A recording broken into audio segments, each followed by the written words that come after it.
Assalamu alaikum. We are going to get our Insta cousins on here. I want to welcome you first and thank you for joining me. We are live today and I am simulcasting, which means we are on Facebook, both in our pages and our groups. Um, I'm going to get my Insta people on.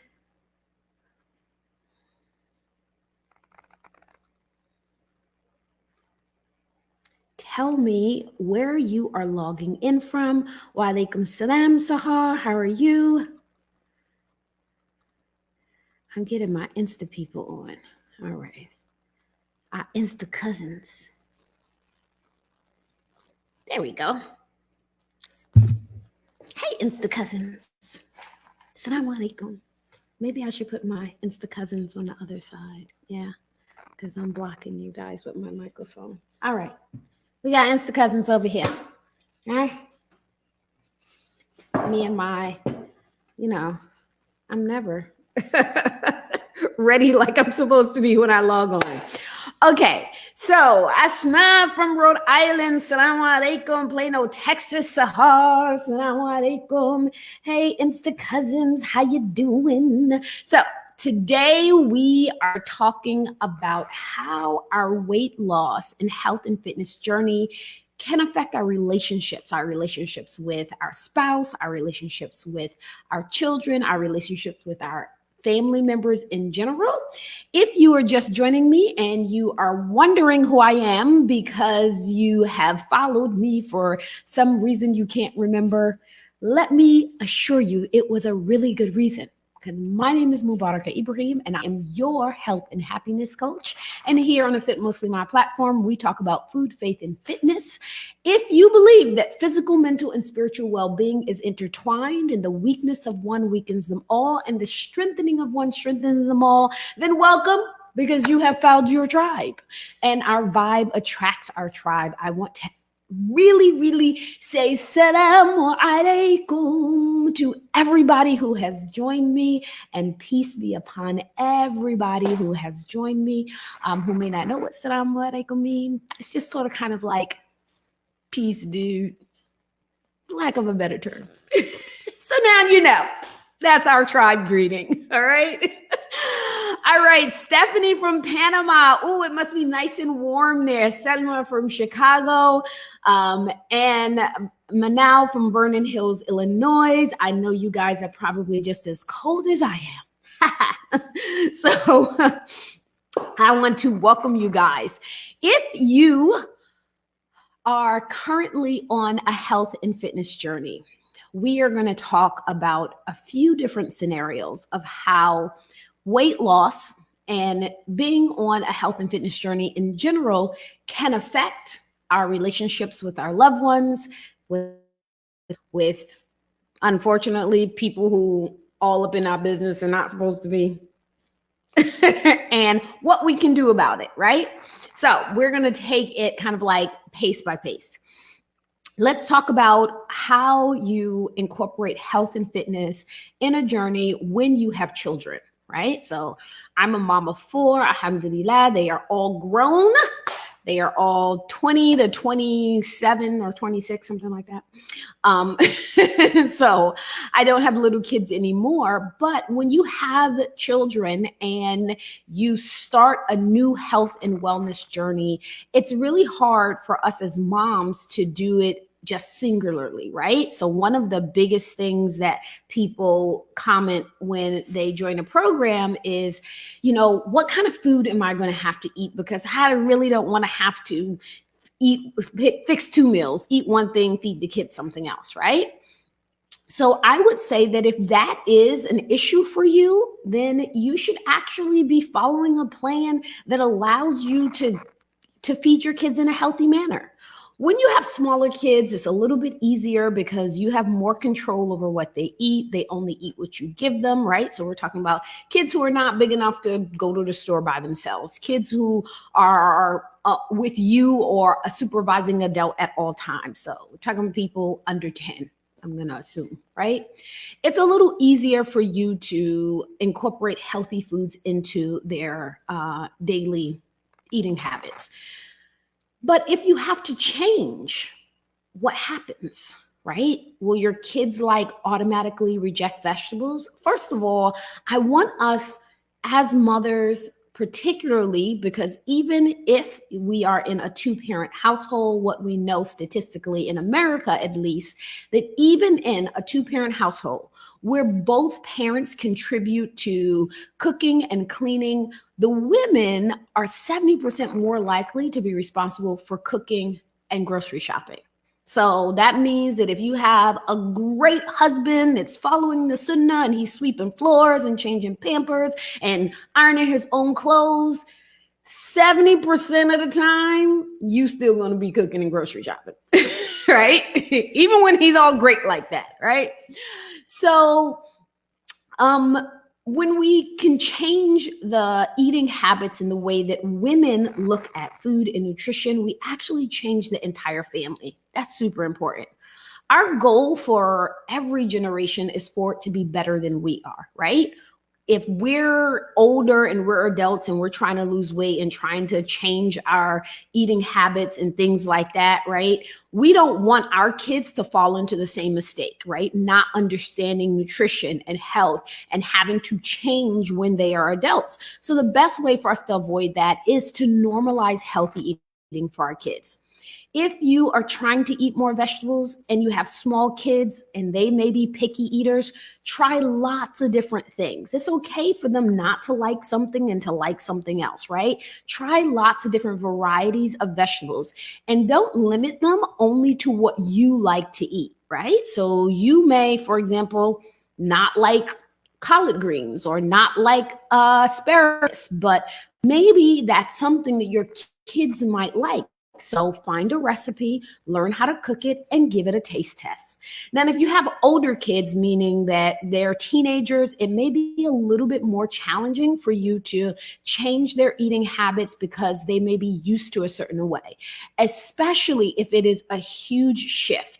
If you are used to giving your kids fast food, making really quick meals, allowing them to go in the kitchen and eat whatever they want, and now all of a sudden you decide, hey, we're going to eat more vegetables and we're going to cook at home, then there can be a little resistance. They're teenagers, they're rebelling anyway, right? So what you may want to do is you may want to just start very slowly by saying, today I'm going to try a new recipe and we're all going to pretend like we're restaurant critics. And I want you to take this piece of paper after you try everything and let's critique it so we'll know if we want to eat it again, right? Have them help you choose new recipes. Say, hey, this is on sale this week. Eggplants are on sale at the grocery store. Also, that's a great way for you to save money, grocery, actually buying what's in season, that's on sale, and say, can you find a recipe that we can make with eggplant that you think that you might like, right? That's new ways of introducing kids to new types of eating and new types of vegetables and that's really kind of like more of the focus. And maybe your focus is, I want my kids to learn how to like grilled chicken, or instead of always having to fry it, whatever it is, try new recipes and make it fun, make it a game. Give them, when they become older, they want a little bit of autonomy and control. So you give that to them by having them to pick out the recipe, having them determine what day you're going to eat, or if it's going to be a special occasion. All of that are ways to help our kids. Now, what happens when we have a spouse? So let's talk about the men's folks for a minute, y'all. We're going to talk about the men's folk. All right. This one is for the ladies. We're going to talk about the men's folk for a second. One of the issues that I see a lot is people will say, well, my husband isn't supporting my health and fitness goals, right? I'm trying to lose weight and cut out the cookies and the cakes, and he is coming home and buying me a bag of chocolate, right? Telling me it's a gift. How do I say no to that? How do I deal with him maybe he is cooking and he's cooking something that he knows that you really don't want to eat because of your new health and fitness goals. And like, how do I deal with that? How do I deal with a husband that is not supportive of what I'm trying to do for myself? So first, I think that it's important that we understand that the way that we eat and what we do in terms of movement, it does indeed affect everybody in the family, right? So you may have a spouse that he really enjoys eating your favorite food or ordering pizza on Friday nights. And that was a way in which he was bonding with you. And when you stopped doing that, it affected something that he was looking forward to. So first you have to understand that even though it's about you, it also includes them. It is going to affect them, right? So we can't really take the stance of, well, it's affecting me and you don't have nothing to do with it because I'm putting food in my body. It does. It's a part of your relationship. Food is not just about what we put in our body. Food is also about culture. It's about emotion. It's about love. There's a lot of intricacies, both emotional and social, that goes along with eating and food. And so the first thing we need to do is we really need to recognize that it is going to affect them and try to find a middle ground, right? So an example might be, if you have a meal that you really enjoy eating together, maybe you can try to make a healthier version of that meal, right? So, hey, hon, instead of fried chicken, why don't we try it in the air fryer? Or I'm making wings and I'm going to make it in 3 different ways. And he can eat the type that he likes and you can eat the type that you like, right? Finding that middle ground is going to go a really long way, especially if you want to make it a lifestyle, right? What I don't recommend you do is things like, oh, on my cheat day, I'll pig out with you. Probably not a good plan, because then he's going to be like, why don't you have an extra cheat day? Right? I'm telling you from personal experience, that's what happens. But when you want to make it as a lifestyle change, you have to find lifestyle ways in which you can incorporate and have a middle ground as far as where you meet. And sometimes it is going to be certain things that you're going to have to make clear boundaries on. And there's not a problem with doing that. Every relationship is a dance, and people move in the same way because you've always moved in that way. So when you take a step outside of the way that you normally move, they don't know which way to turn, right? So you have to create a new pattern, a new way in which these are my new boundaries. It still includes you, but this is the boundaries that I need to set because my health is a priority. And as women, it's really important that we are not shy to make our own health a priority when it comes to the way that we eat and the way that we move. Let's talk about it in the other way as well. Like, what happens when you are the one that is taking a little longer to get on the fitness kick and your spouse is trying to lose weight or trying to move more and be healthier? So the first rule of whether it's a spouse, whether it's a kid, whether it's a brother or sister, whether it's a family member, is everybody has their own health and fitness journey. As much as we love somebody, as much as we want them to, no matter how unhealthy they might be, we cannot make someone start a health and fitness journey unless they themselves are invested in it, because it is a waste of time. Even if somebody tells you, well, I'm going to do this for you, very rarely is it a lifestyle change. It may be a temporary diet. It can be a crash diet. It'll be something that only lasts for a short amount of time.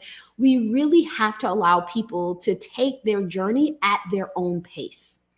But one of the things that you can do, even if you're not where they are, is really give them sincere support. And sincere support is not, oh, yeah, you look sexy. Oh, yeah, you're looking good. Oh, your chest is starting to pop out, right? Or men to women, oh, your butt looks really nice since you've been working out, right?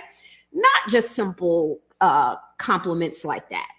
When you give somebody sincere support, particularly when they're on a weight loss journey, really try to understand what their challenges and their goals are. So if you know that your spouse says, I really am going to try to lose weight and exercising is really going to be hard for me and I'm going to try to be consistent.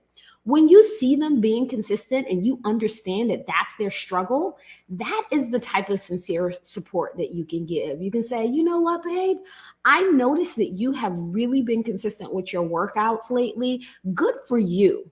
Or, hey, do you want me to go ahead and put some water in your water bottle and stick it in the fridge for your run tomorrow, right? Doing things that actually directly support their goals and their effort is going to go much further than just a shallow compliment.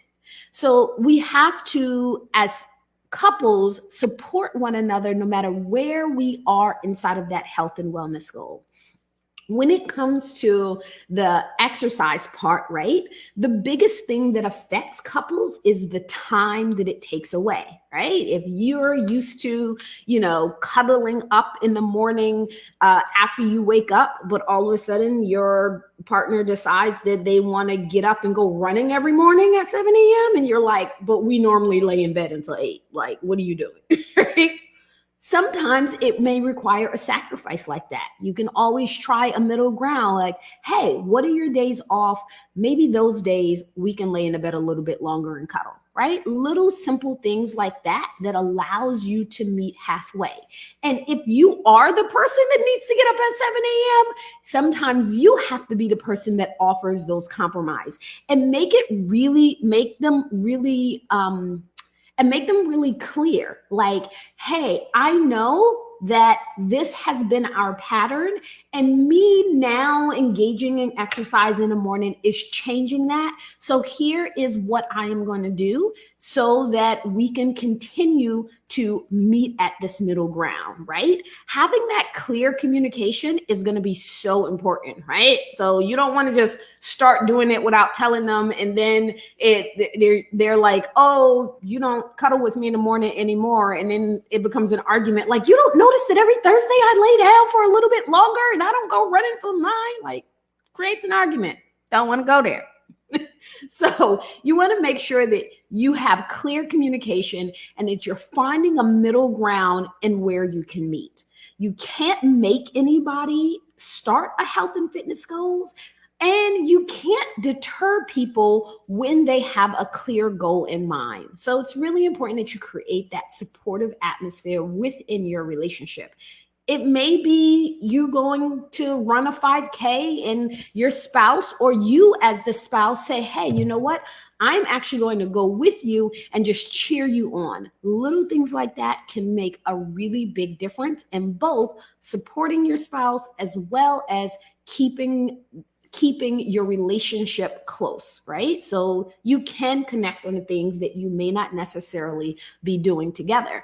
Because the goal is you're living parallel lives. You're not on top of each other living the same life, right? The scenario that I use is if you're invited over someone's house for dinner, you're both going to the same person's house. You're both taking the same path, but you're not wearing the same shoes. Everybody walks in their own shoes, right? And so one person may walk with a skip.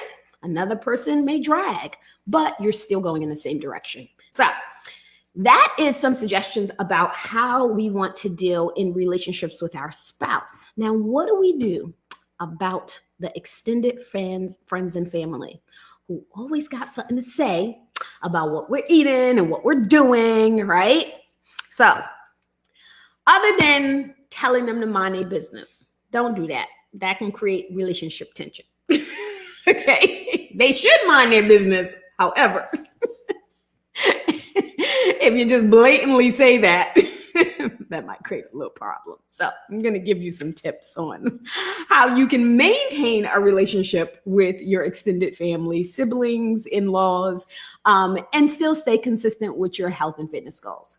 So first of all, when you have extended family that may not necessarily be supportive of your weight loss goals, then you may not want to share with them so much. You don't have to tell them what you're eating. You don't have to tell them how much you're exercising, right? You may be really proud of these things, but sometimes you can overshare. And we have to realize that as well.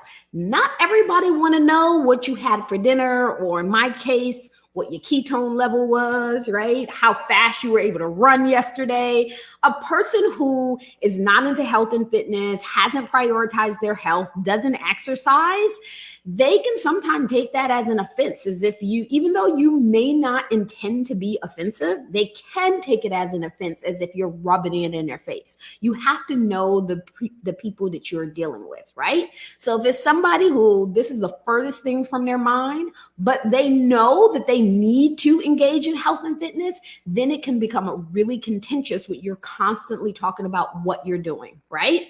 So what you want to start to do is, one, identify the people that you can share with, and for people that you can't share with, don't share with them, right? They don't need to know how many pounds you lost this week. They don't need to know how much you weigh now, right? They don't need to know that information if they're not going to be supportive. And sharing that information is not about, well, if they ask, then I should share them. Sometimes people are not asking to cheer you on. Sometimes people are asking you just to give fuel to their hatred and their jealousy. So you have to definitely be very conscious of who you are sharing your health and fitness journey with, because it can come back to bite you when they create the stress of not being supportive, or saying things that are sarcastic, or not supporting what you're doing and how you're doing it. So that's number one. The second thing is, make very clear boundaries for yourself, right? If you're following a particular eating pattern, you have to create very clear boundaries, right? So it's sort of kind of like what we talked about earlier. You have this dance in every relationship, whether it's a relationship with your mother, your kids, your spouse, your sister, your mother-in-law. There's always, what I know this person. I know if I do this, this is going to be their response. If I say this, this is going to be their response. And because you have that relationship, that the normalization of the dance, when you step out, right? Even if that step out is about you improving yourself, then you're going to throw a monkey wrench in what they thought was normal, right? And that's when people say things like, oh, you've changed. Yes. You've changed, and you're supposed to change. We're actually supposed to change as we get older. It's called development. It's called maturity. It's called wisdom. If someone acts the same way at 20 and at 40, there's a problem, right? We have therapists for that.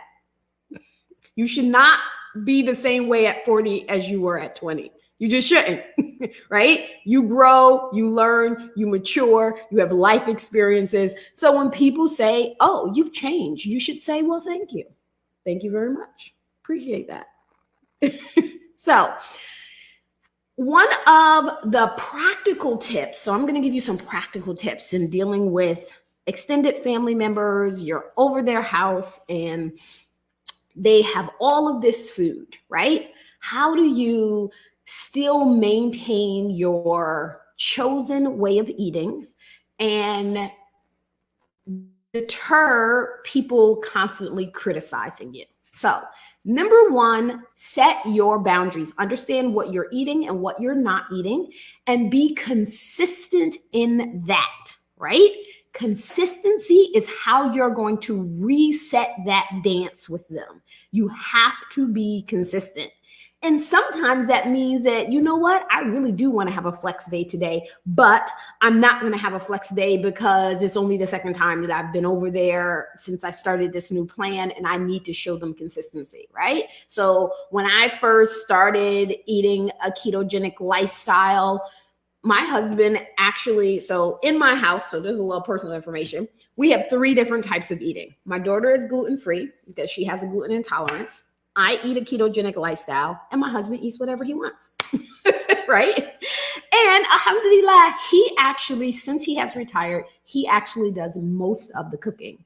And initially, when I said, I'm not eating pasta, I'm not eating rice, I'm not eating bread, he would make a meal And he would like, oh, well, it's family dinner, so I'm just going to make what everybody eat. And that might be pasta. When he saw that I would consistently just get the sauce and the vegetables, he then eventually started making sure that I had a complete meal myself.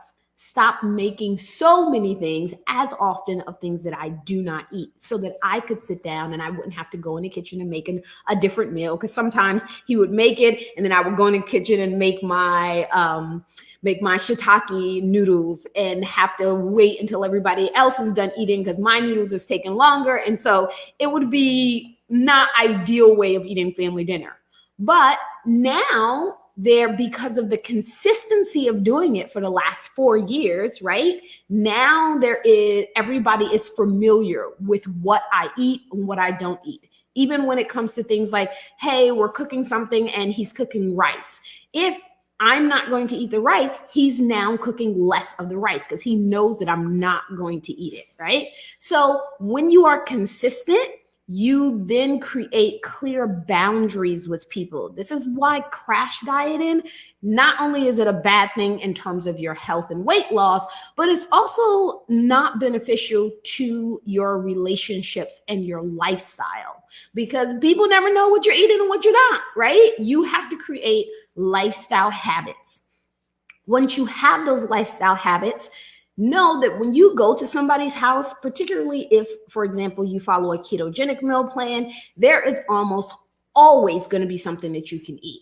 So the mental shift that you need to make is you go in and you immediately, your eyes should beeline to everything that you can eat.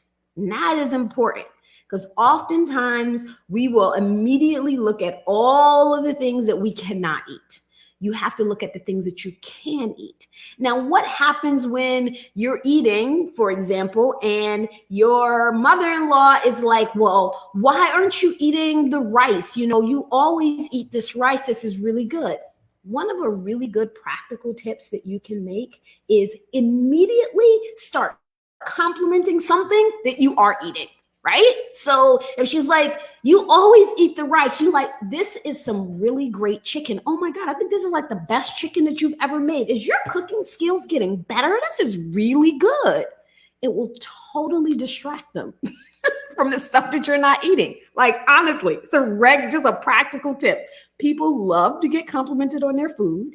You can eat something that they've actually made and that you enjoy, and then you have a conversation. Hey, so can you give me the recipe? What did you do different this time that you didn't do last time? Like, make up a whole conversation about the things that you are eating, so that they're not paying attention to the things that you're not eating. So that's a really practical tip when it comes with dealing with invasive friends and family members who always want to, I call them the food police. I have a few of those in my family as well. Food police. All right. Think of ways in which they don't have to police the food that you have. All right. When you, so that's a way for you to like really practically deal with it. And if it is like a constant issue, again, open communication is super important. Communication is super important. If you've been with for months and months with your sister, right? Months and months with your mom, having a conversation with them outside of when everybody's around and family dinner is going on can be really helpful. Just call them up one day and say, hey, I really want to talk to you about something. I'm trying to lose weight right now because, my doctor said that I was pre-diabetic and I really don't want to have that problem to deal with for the rest of my life. And so I really need to do this to make me better. And you supporting it is really important. And when you do such and such and such, it makes me feel unsupported. I would like for you to do such and such and such so that I can feel comfortable and we can enjoy things. And remember our rule before in dealing with kids and dealing with spouses, find a middle ground, right? If you have to volunteer to bring something, hey, how about every time we get together, I bring a vegetable dish, right? Everybody can eat vegetables. You can contribute still to the family dinner. And it's also a way of getting your whole family and your friends to eat healthier, right? If the lifestyle you have adopted, you're convinced that it is a healthier lifestyle, then it should be something that you want other people to eat and other people to enjoy. And they don't have to get it with a speech. Really important, right? Especially for people who has this problem. I'm going to admit, keto people got this problem. And vegans have this problem. You become an advocate for your lifestyle and you proselytize everywhere, every day to everybody. And honestly, people don't want to hear it all the time. I'm keto and I get tired of hearing people talk to me about keto when I just want to enjoy myself. So I would say, again, be conscious of who you're around, who you're talking to. It's not always everybody's job to always know every single thing that you're putting in your mouth or every time that you exercise. That's what social media is for. Put it on your stories. All right. So, what questions do we have? So Amira said, thank you for that, because my issue is when they do ask, then we'll get into a conversation about our goals. I'll cheer them on, but then they'll tell me I don't need to do all that. So I try to avoid those conversations and steer away from the topic. Recipes are a safe ground, but the rest isn't. That is great advice. That is great advice. Stick with the things in which you have in common, right? If you can share a recipe, then awesome. If you can share a recipe for something that you know everybody will eat, then that's awesome. Just stick with those things, right? Yes, set your boundaries and be consistent with that. I can't reiterate that enough. Hydra said, alhamdulillah, my coworkers ask me every day, are you fasting? They know I fast so much that they don't even bother asking me if I'm ordering out. Yes, consistency. They will get used to it. They will definitely get used to it, and it will become the norm. I'll tell you a really interesting when this was like an aha moment for me. So I'm not sure if my friends are watching this, but I was invited over some friend's house once, right? And we're all Muslim.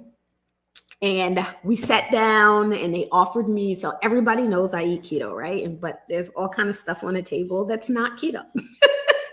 Right? There's rice, there's sweets, there's some chicken and stuff like that. And they offered me tea, and I took the tea, right? Unsweetened tea.